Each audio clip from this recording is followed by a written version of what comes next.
요한복음 10장 5절 6절 한음성으로 같이 봉독합니다. 어느 집에 들어가든지 먼저 말하되 이 집이 평안할지어다 하라. 만일 평안을 받을 사람이 거기 있으면 너희 평안이 그에게 머물 것이요 그러지 않으면 너희에게로 돌아오리라. 아멘. 이 집이 평안할지어다 라는 제목으로 말씀 전가하고자 합니다. 70인 전도대를 우리 주님이 지금 내보내고 있습니다. 그래서 어느 집에 전도하러 들어갈 때 이 집이 평안할지어다 먼저 그 기도를 하라고 하는 것입니다.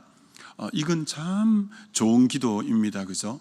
여러분이 어느 집에 방문할 때, 전도할 때 언제나 이 집이 평안할지어다. 여러분이 오늘도 회사 들어가실 때 오늘도 우리 회사가 평안할지어다. 여러분이 교회에 들어오실 때 하나님 몸된 교회가 평안하게 하옵소서. 누구를 만날 때 하나님 그가 평안하게 하옵소서. 언제나 이 살로움 평안을 비는 것은 굉장히 우리가 해야 될 참 귀한 기도고 인사하고 선포해야 될 말이라 생각이 됩니다. 여러분이 평안을 빌면 너무 좋은 게 우리가 빈 평안이 그에게 임한다는 거예요. 만약에 우리가 빈 평안이 그에게 안 임하면 받을 그릇이 안 돼서 안 임하면 내가 빈 평안이 내게로 온다는 거예요. 그러니까 우리는 언제나 이 평안을 비는 삶이 아예 몸에 배이는 게 참 필요하다 생각이 됩니다.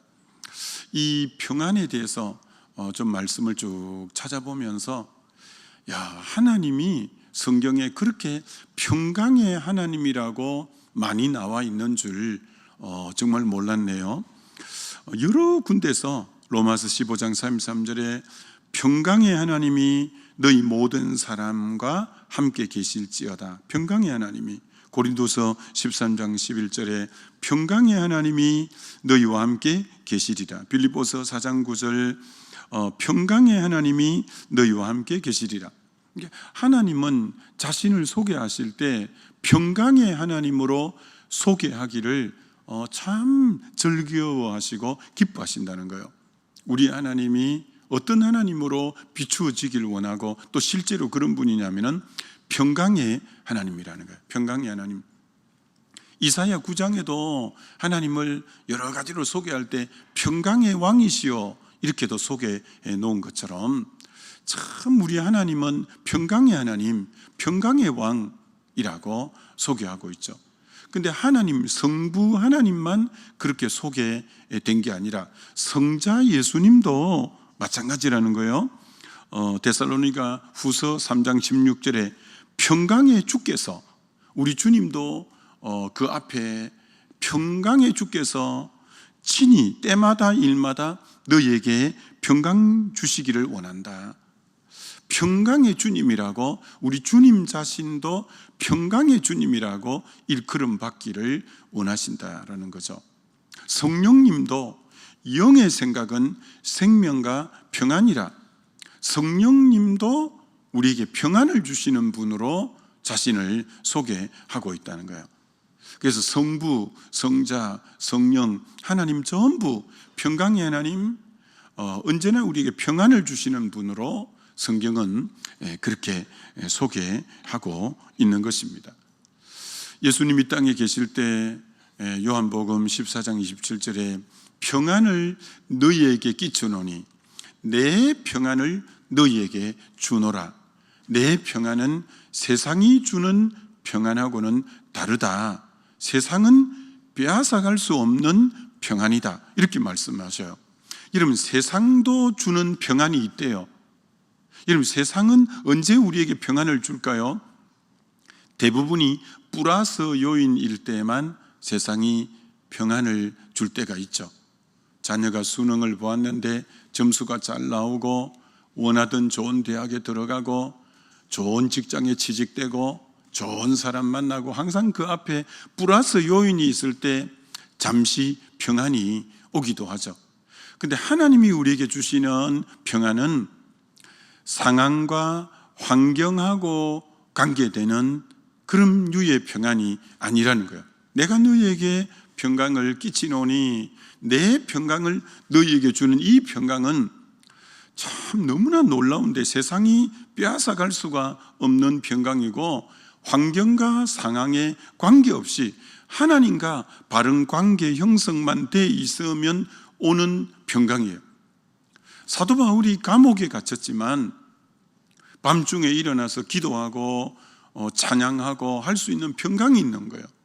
감옥에 있는 분이 감옥 바깥에 있는 분에게 16번이나 기뻐하라, 내가 다시 말하노니 기뻐하라, 평강이 없으면 그걸 뭐 쓸 수도 없죠.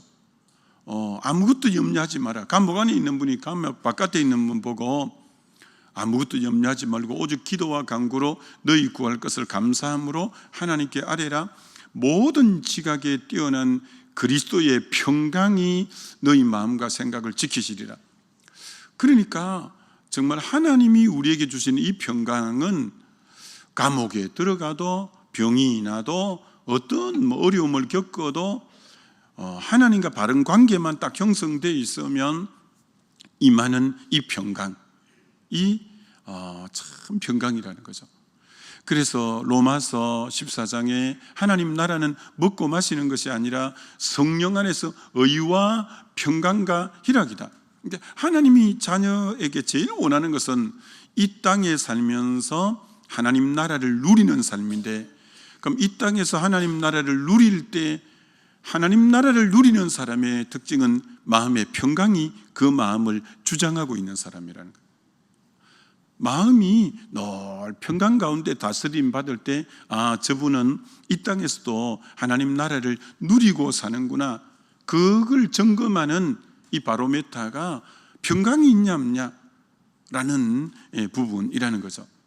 예수님이 십자가에 못 박혔을 때 제자들이 너무 두려워 방의 문을 꼭꼭 걸어 잠그고 두려워 방 안에 나오지도 못하고 두려워 떨고 있을 때, 주님이 문이 잠겼는데도 방 안으로 쑥 들어가서 맨 첫 번째 하신 말씀이 평안할지어다, 평안할지어다.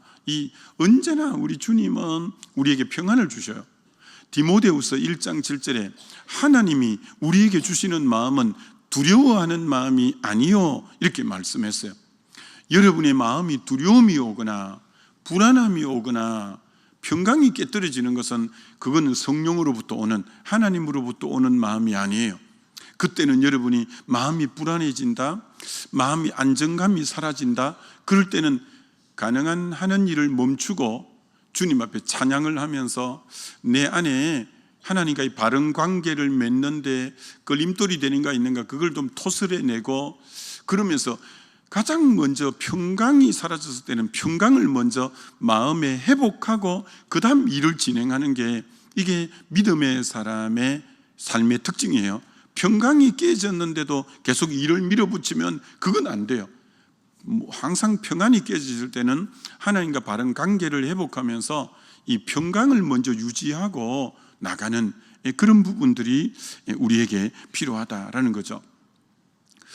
여러분, 로마서 3장에는 의인은 없나니 하나도 없고 다 치우쳐 한 가지로 무익하게 되고 선을 행하는 자도 없고 저들의 목구멍은 열린 무덤이고 입술에 독사의 독이 있고 혀로는 속임을 베풀고 다 죄에 대해서 그들의 발은 피 흘리는 데 빠르고, 이제 죄에 대해서 죄인을 열거하는데 맨 마지막 죄인에 대해서 열거하는 맨 마지막 부분이 죄인에게는 평강의 길을 알지 못하고, 이게 죄인의 모든 걸 딱 하나로 딱 묶은 말이 죄인에게는 평강이 없다는 거예요.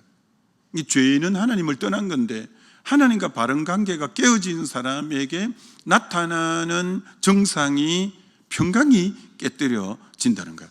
그러니까 여러분이 평강이 딱 깨뜨려졌으면 이 영이 지금 옳은 상태가 아니구나 라는 걸 알고 평강을 회복하는 단계가 필요한 거예요. 그럼 평강은 죄의 부분을 회개하고 끄림직한 부분을 회개하고 관계의 부분을 풀고, 그래서 하나님과의 관계, 사람과의 관계를 풀면 평강이 금방 오게 되어져 있는 거죠. 그래서 이 평강이 얼마나 중요한가. 오늘 현대인들의 가장 큰 특징이 평강이 없는 거예요. 그래서 그 증상 중에 하나가 우울증이라는 모습으로 드러나는 거예요. 얼마나 현대에 우울증 환자가 많고 평강이 없다 보니까 자살자들이 너무 세계 자살률 1위, 이런 게 전부 평강이 깨어짐으로부터 오는 그런 모습들이라고 할 수가 있어요. 여러분, 이 평강은 돈이 많다고 평강이 오는 건 아니에요. 그래서 과학은, 경제는 우리 삶을 편안하게 해주셨어요. 편안하게 하고 편리하게 해준 게 경제가 부흥하고 과학이 발전됨으로 우리에게 준 혜택은 편안함, 편리함이에요. 근데 아무리 과학이 발전되고 경제가 부흥해도 편안은 줘도 평안은 피스, 평안은 이 살롬, 에이레네라고 하는 평안은 이건 하나님과의 바른 관계 속에서 회복되는 거지, 과학이 발전된다고 경제가 부흥된다고 이 평강이 오는 것은 아니에요. 이걸 속으면 안 돼요. 가정이 경제가 이렇게 일어난다고, 권력의 자리에 올라간다고, 성적인 부분을 탐닉한다고 평강이 결코 오는 것은 아니에요. 평강은 오직 하나님과의 바른 관계성 속에서만 올 수 있는 거예요. 그래서 여러분, 로마서를 제가 좋아하잖아요. 로마서는 1장부터 4장까지가, 로마서 1장에는 이방인의 죄, 2장에는 유대인의 죄, 3장에는 이방인이나 헬라인이 다 죄 아래 있고, 그 이제 죄에 대해서 기록해 놓은 게 1장부터 3장 중반부까지라고요. 3장 중반부부터 예수 그리스도로 말미암아 그의 구속으로 말미암아 은혜로 값없이 의롭다함을 받는다는 3장과 4장은 이 죄를 해결받는 방법은 예수를 믿을 때 죄사함 받고 의롭게 된다는 내용. 그래서 로마서 1장부터 4장까지를 신학적으로는 칭의, 의롭다고 칭해 준다는 이 justification이라고 칭의 단계를 말하는 거죠. 죄가 용서받아 의롭게 됐다라는 게 4장까지예요. 자, 그럼 여러분, 5장 1절이 엄청난 구절이에요. 그런즉 믿음으로 말미암아 의롭다함을 얻었은즉, 그 한 구절이 1장에서 4장을 함축하잖아요. 그런즉 믿음으로 말미암아 의롭다함을 얻었은즉, 1장에서 4장까지가 죄인이 예수 믿어 의롭다는 내용이니까 5장 1절이 1장에서 4장을 딱 함축하는 거예요. 그런즉 믿음으로 말미암아 의롭다함을 얻었은즉, 그 다음이 뭘까요?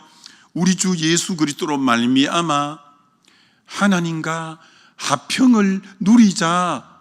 자, 의롭다함을 받은 사람에게 맨 먼저 예수님으로 말미암아 하나님과 화평, 이 화평이 평하고 내나 이 평강을 나타내는 거거든요. 이게 죄인이 제사함 받았을 때 예수로 말미암아 하나님과 원수된 관계가 해결됨으로 오는 게 뭐냐? 제일 먼저 오는 게 하나님과 화평의 관계가 유지되고, 하나님과 화평의 관계가 유지됨으로 오는 평안, 살롬, 에이레네라고 하는 이 평강이 오는 거예요. 이게 죄 용서받을 때 예수님으로 말미암아 하나님과의 화해가 이루어짐으로 우리에게 오는 가장 큰 선물이 바로 이 화평이라는 거예요. 화평, 엄청난 복이라고 말할 수 있는 거죠. 그래서 오늘 사실 이 복음이, 오늘 전도 70인의 전도자가 어느 집에 들어가는데 이 집이 평안할지어다라고 하라는 거예요. 그건 두 가지 의미가 있는 거죠. 하나는 하나님의 평안이 이 집에 임하게 해달라는 염원이고 기도이지만, 사실 그보다 더 강한 것은 내가 지금 이 집에 왜 들어가느냐 하면은 복음을 들고 들어가는 거예요. 복음을 들고 들어가서 이 집이 예수를 믿으면 죄사함을 받는 거예요. 죄사함을 받음으로 인하여 이 집이 예수님과 하나님과 관계가 회복되는 거예요. 관계가 회복됨으로 말미암아 이 집에 뭐가 임하냐? 평안이 임하게 되는 거예요. 그렇기 때문에 우리는 어떤 사람, 어떤 가정에 무엇을 줄 수 있는 자녀의 권세를 가진 자냐면 누구를 만나든 어느 집에 들어가든 이 집이 평안할지어다라고 담대히 외칠 수 있는 사람이에요. 이 집이 복음을 받아들이고 하나님과 죄 사함 받고 하나님 관계가 회복되면 평강이 이 집에 임하게 되는 거예요. 여러분이 그런 확신이 있어야 돼요. 내가 전하는 이 복음은 누구에게도 평안을 줄 수 있다. 이 집을 완전히 평안으로 만들 수 있는 그 복음을 소유한 자가 우리예요. 그래서 정말 이 집에 평안이 있을지어다. 그건 막연한 염원이 아니에요.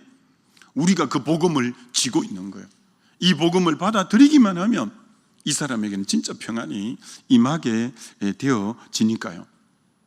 여러분, 그래서 전신갑주 중에 서서 진리의 띠를 뜨고 의의 흉배의 평안의 복음에 평안의 복음의 신발이라고 하는 거예요. 전신갑주 중에 하나가 신발인데, 신발을 무슨 신발이라고 하냐면은 평안의 복음의 신발, 복음의 신발이라고 하고 그 앞에 평안의 복음이라는 거예요. 우리가 전하는 이 복음은 죄의 사함을 받게 하고 원수된 저들이 하나님을 만남으로 하나님과 화해가 이루어지게 함으로 평안을 주는 거예요. 이 복음의 능력이 평안을 주는 거예요. 야, 이거 대단한 거죠. 정말 우리가 가지고 있는 이 복음의 능력은 대단한 겁니다. 평안의 복음입니다. 평안의 복음. 그래서 그 집에 들어갈 때 이 집이 평안할지어다라 당당하게 말할 수 있어요. 이 복음만 받아들이면 이 집은 평안이 임하고 하나님과 원수된 관계가 화해가 이루어지고 진정한 평안이 임하게 되는, 저와 여러분이 그런 놀라운 복음의 소유자라는 거, 이거 너무너무 대단한 거죠. 누가복음 7장에 재 많은 여인이 주님의 발에 향유를 깨뜨려 붓고 눈물로 그 발을 씻고 머리칼로 그 예수님의 발을 닦고 주님이 너 죄 사함을 받았느니라 이렇게 말해요. 자, 죄 사함을 받았느니라는 게 누가복음 7장 58절인데 48절인데 50절에 이 여인 이제 그 집에 나가면서 예수님이 이렇게 말합니다.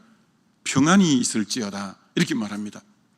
자, 평안을 따라가라 이렇게 말하는데요, 죄를 사해 주시고 주님이 바로 주시는 복이 평안의 복이에요. 평안의 복이에요. 이 죄의 사함과 평안은 딱 연결되어 있는 거예요. 우리가 복음을 받아들여 죄가 사함받으면 오는 바로 복이, 하나님 관계가 회복됨으로 오는 복이 평안의 복이에요. 근데 헬라어 원어로 보면 평안히 가라, 평강을 따라서 앞으로 너 이제 살아가라 그 말이에요. 예수를 인격적으로 만났고 제사함 받은 여인에게 이제 평안을 따라가라. 이제 평안을 어떻게 따라갑니까? 이제는 모든 그 기도하는 가운데 영의 생각이 생명과 평강이기 때문에 평강이 이끄는 대로 가는 게 성령을 쫓아가는 거고 주의 인도함을 받아 사는 삶이에요. 여러분, 이거 되게 중요한 거예요. 여러분이 일을 결정할 때 사업을 이걸 받아들여야 되냐 말아야 되냐, 이쪽 길로 가야 저쪽 길로 가야 되냐, 그럴 때 여러분이 하나님의 뜻인지 아닌지 어떻게 분별할 수 있죠? 그 분별하는 가장 중요한 것이 평안이 있냐 없냐인 거예요. 평안이 있냐 없냐. 하나님이 영이 성령이 인도하는 길은 평안이 있는 거예요. 그래서 여러분에게 절대 이렇게 판단하면 안 돼요. 야, 이 일을 하면 굉장히 수입이 많겠다. 수입을 따라 결정하면 안 돼요. 평안을 따라 결정해야 돼요. 평안을 따라서. 그래서 평안이 있으면, 그 모임에 계속 오라는데 내가 가야 되나 말아야 되냐? 기도해보고 평안이 있으면 가고, 평안이 없을 때는 여러분이 안 가는 게 좋아요. 계속 나보고 만나자는데 만나야 되나 말아야 되나? 기도해보고 평안이 있으면 만나고 평안이 없으면 만나지 않는 게 좋아요. 여러분의 모든 분별의 기준이 평안이에요. 평안을 따라가라 이렇게 말씀하고 있다는 거죠. 여러분이 평안을 빌면 하나님은 예수 이름으로 선포하며 분명히 이루어진다고 했기 때문에 여러분이 만나는 사람에게 담대히 평안을 빌어줘야 돼요. 그럼 평안이 임해요.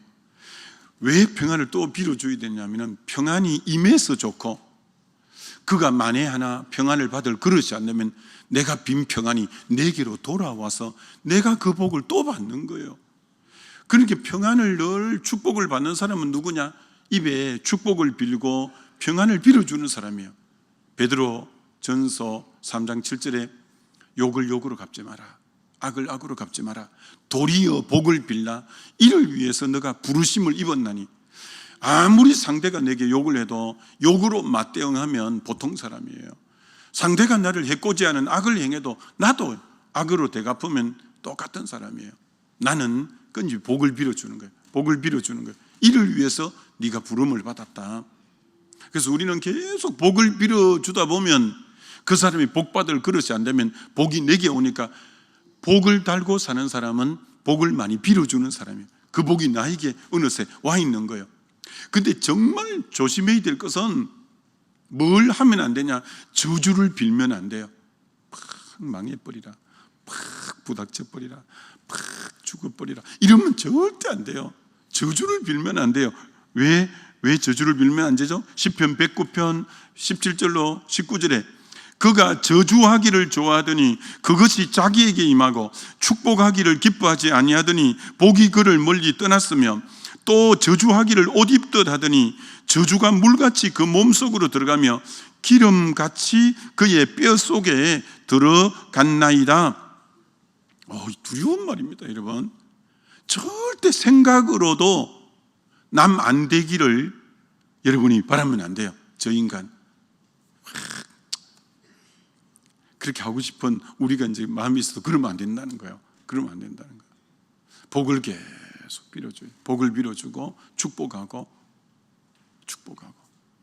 절대 여러분과 저는 복을 빌어주기 위해서, 일을 위해서 너희가 부름을 받았지 저주하기 위해서 우리는 부름받은 자가 아니라는 거 알고 아무리 해코지해도 내 입에서 나갈 거, 나는 복을 빌어주는 이 삶이 필요하다라고 말할 수 있는 거죠. 여러분, 뭘 복이라고 하느냐 하면 평강이 있어야 복이라고 말할 수 있는 거예요. 여러분, 다윗이 왕궁에 있었지만 하나님이 한마디 했어요. 너 집에 칼이 끊어지지 않을 거다. 평강이 없을 거라는 거예요. 그래서 그 집에 칼이 끊어지지 않았어요. 압살롬이 암논을 죽이고 결국 요압에게 압살롬이 죽고 그 집에 피비린내가 계속 일어났어요. 왕궁에 있은들 평강이 없다면 그건 복이 아니에요. 복이 아니에요. 평강이 없는 복은 절대 복이 아니에요.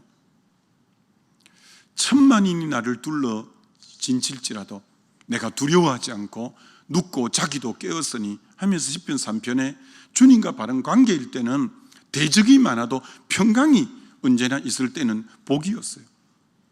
베드로가 사도행전 12장에 감옥에 누웠는데 야고보 죽이고 베드로 죽이려고 감옥에 가두어 놓았는데 주님이 평강을 주셔서 드릉드릉 코를 골고 자는데 천사가 깨워서 이제 나오게 되지만 평강이 있어서 단잠을 잘 수 있고 평강이 있다는 것은 복이에요. 그래서 여러분이 평강이 없으면 하나님과의 관계를 점검하고 이웃과의 관계를 점검해서 평강이 있어야 되는 거예요. 이게 영적으로 저분이 건강한가 안 한가를 뭘 보고 아냐? 평강이 저 마음을 주장하고 있는가를 보면 아는 거예요. 평강이 저 사람을 주장하고 있는가가 영적 건강도를 가늠하는 부분이다라는 거예요. 그리고 여러분이 분별해야 될 때가 많잖아요. 분별할 때 제일 주의할 점은 마음이 불안하고 두려울 때 뭘 결정하면 안 되는 거예요. 평강이 충분히 있을 때 결정을 해야 돼요. 다윗이 실수했어요. 사울왕이 죽이려고 하니까 그가 두려워하여 가드왕 아기스 밑으로 갔더니 두려움에서 결정해버린 거예요. 근데 거기 가서 도리어 미친 채하고 더 죽을 위기가 돼서 심히 두려워하더니, 그러니까 두려움 속에서 잘못 분별해서 판단해서는 더 두려운 일이 생겼어요. 그러니까 여러분 절대 두렵거나 마음이 불안하거나 이럴 때는 뭘 선택하거나 결정하면 안 돼요. 충분히 기도하고 평강이 있을 때 분별하고 결정하고 선택하고 해야 이제 바로 된다는 거예요. 사도행전 9장 31절에 이렇게 말해요. 교회가 평안하여 든든히 서가고 믿는 자의 수가 더 많아지더라. 교회 부흥의 비결이 평안이라는 거예요. 평안. 교회가 평안해야 든든히 서가고 믿는 자의 수가 더하여지는 거예요. 이게 우리 주위의 성령은 어떻게든지 평안을 주어서 교회를 하나 되게 하고 평안을 주어서 든든히 교회를 세우시고 수가 더 많아지게 하는 것이 하나님이에요. 근데 사단은 어떻게 하든지 평안을 깨뜨리려고 하는 거예요. 여러분이 잘 생각하셔야 돼요. 내가 하는 말과 행동이 주의 이 거룩한 몸된 교회에 평안을 깨뜨리는 거냐, 내가 피스메이커가 되어서 평안을 가져다 주는 말과 행동인가, 아니면 트러블 메이커가 되어서 교회의 평강을 깨뜨리는 말과 행동인가를 잘 생각하셔야 돼요. 교회는 평안할 때 든든히 서가고 평안할 때 믿는 자의 수가 더하여지는, 그러니까 부흥의 필수적인 것은 교회 평안이에요. 교회 평안이에요. 그래서 우리 모두는 피스메이커로 어떻게 하면 교회를 평안하게 세워갈까? 그럴 때 평안만 하면 이제 믿는 자의 수는 자연스럽게 더해지는 거죠. 더해지는 거죠. 그렇기 때문에 어떻게든지 교회가 평안하도록 우리 모두는 성령의 이 하나 되는 데 힘써가고 평안하는 데 우리가 힘써가는 게 우리가 해야 될 부분이라 이렇게 생각이 됩니다. 아무쪼록 여러분 가정도, 여러분 심령도, 여러분 일터도, 우리 교회도, 이 나라도 늘 평강이 주장하는 그런 역사가 있게 되시기를 주의 이름으로 축원합니다. 우리 기도하면 좋겠습니다. 시편에도 예루살렘 평안을 위해서 기도하라고 한 것처럼 교회의 평안을 위해서 또 나라의 평안을 위해서도 기도하면 좋겠죠. 우리 주여 한번 부르고 기도합니다.